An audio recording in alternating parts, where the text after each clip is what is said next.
ನೀತಿ ಧರ್ಮ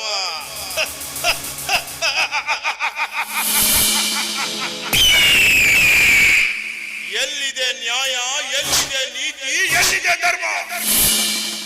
ಅನ್ಯಾಯ, ಅನೀತಿ, ಅಧರ್ಮಗಳ ತುಂಬಿ ತುಳುಕಾಡುತ್ತಿರುವ ಈ ಸಮಾಜದಲ್ಲಿ ನಾವೇನಾದ್ರೂ ನ್ಯಾಯ, ನೀತಿ, ಧರ್ಮ ಅಂತ ತಲೆ ಕೆಡಿಸಿಕೊಂಡ್ರೆ ಇದೇ ದೇವಸ್ಥಾನದ ಮುಂದೆ ಭಿಕ್ಷೆ ಬೇಡಲು ಹಚ್ಚುತ್ತಾರೆ ಇದೇ ಜನ.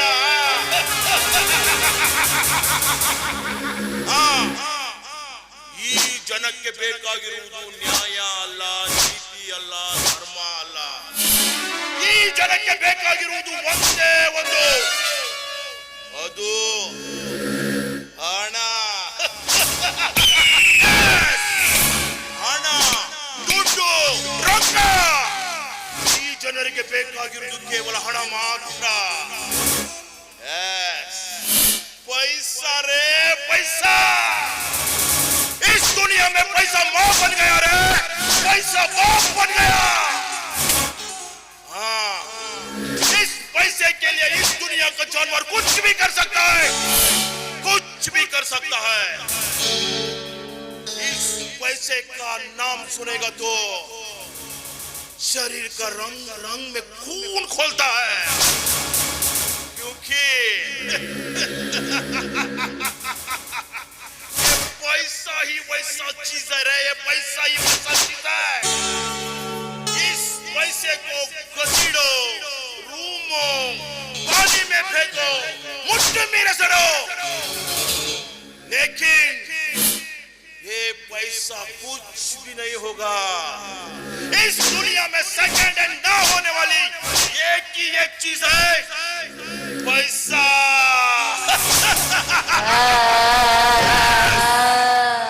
ಈ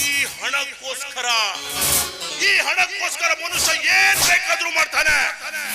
ಒಬ್ಬರ ತಲೆನೂ ಕಡಿತಾನೆ, ಒಬ್ಬರ ತಲೆನೂ ಹಿಡಿತಾನೆ. ಹಣದ ವಾಸನೆ ಮೆಟ್ಟಿದಿಟ್ಟ ಅಂದ್ರೆ ತಲೆ ತಲೆ ಎಲ್ಲ ತಿರುಗುತ್ತೆ. ಅಷ್ಟೊಂದು ಸುಮಧುರವಾಗಿದೆ ಇದರ ವಾಸನೆ. ಈ ಹಣಕ್ಕಾಗಿ ನಾನು ಮಾಡಿದ ಕೆಲಸಗಳಿಲ್ಲ, ನಾನು ಮಾಡಿದ ಕಾರ್ಯಗಳಿಲ್ಲ. ಇಷ್ಟೆಲ್ಲ ವೇದಾಂತ ಹೇಳಿದ್ನಲ್ಲ ನಿಮ್ಗೆ, ನಾನ್ ಯಾರು ಅಂತ ಗೊತ್ತಾಗ್ಲಿಲ್ಲ ಅಲ್ಲ.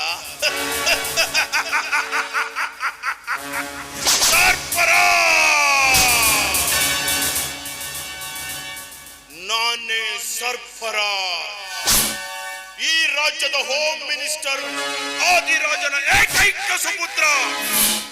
ಈ ಸರ್ಫರಾಜ್ ಇಡೀ ಕೋಟಿ ಕೋಟಿ ಆಸ್ತಿಗೆ ಒಬ್ಬನೇ ವಾರಸುದಾರ. ಈ ಸರ್ಫರಾಜ್ ಸರ್ಕಾರದ ಕೆಲಸ ಮಾಡ್ತೇನೆ ಅಂತ ಜನರಿಗೆ ಸುಳ್ಳು ಆಶ್ವಾಸನೆ ಕೊಟ್ಟು ಖಜಾನೆಯನ್ನೇ ಲೂಟಿ ಮಾಡುತ್ತಿರುವ ಪಾಲನ ಕರ್ತೃ ನನ್ನ ತಂದೆ ಆದ್ರೆ ನಾನು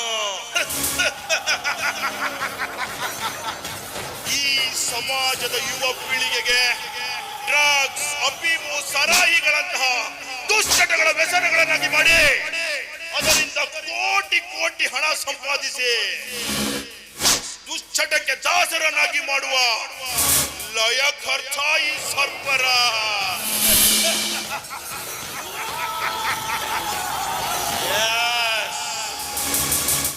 ನನ್ನ ಡ್ಯಾಡಿ ಈ ರಾಜ್ಯಕ್ಕೆ ಹೋಮ್ ಮಿನಿಸ್ಟರ್ ಅಂದಮೇಲೆ ಈ ರಾಜ್ಯದ ಎಲ್ಲ ಪೊಲೀಸ್ ಡಿಪಾರ್ಟ್ಮೆಂಟ್ ನನ್ನ ಕೈಯಲ್ಲಿ ಗಡಗಡ ಗಡಗಡಗಡನೆ ತಿರುಗುತ್ತೆ.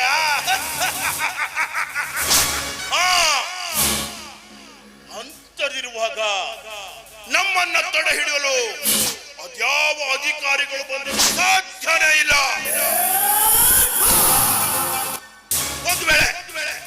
ಒಂದು ವೇಳೆ ಅಂತ ದಕ್ಷ ಅಧಿಕಾರಿಗಳು ಏನಾದ್ರೂ ಈ ನೆಲದಲ್ಲಿ ಹುಟ್ಟಿ ಬಂದ್ರೆ ಅವರಿಗೆ ಈ ನೆಲದಲ್ಲಿ ನೆಲೆನೇ ಇಲ್ಲ. ಯಾಕೆ ಅಂದ್ರೆ ಈ ಸರ್ಫರಾಜ್ ಅಂತದಕ್ಕೆ ಯಾವತ್ತೂ ಅವಕಾಶನೇ ಮಾಡಿಕೊಡಲ್ಲ.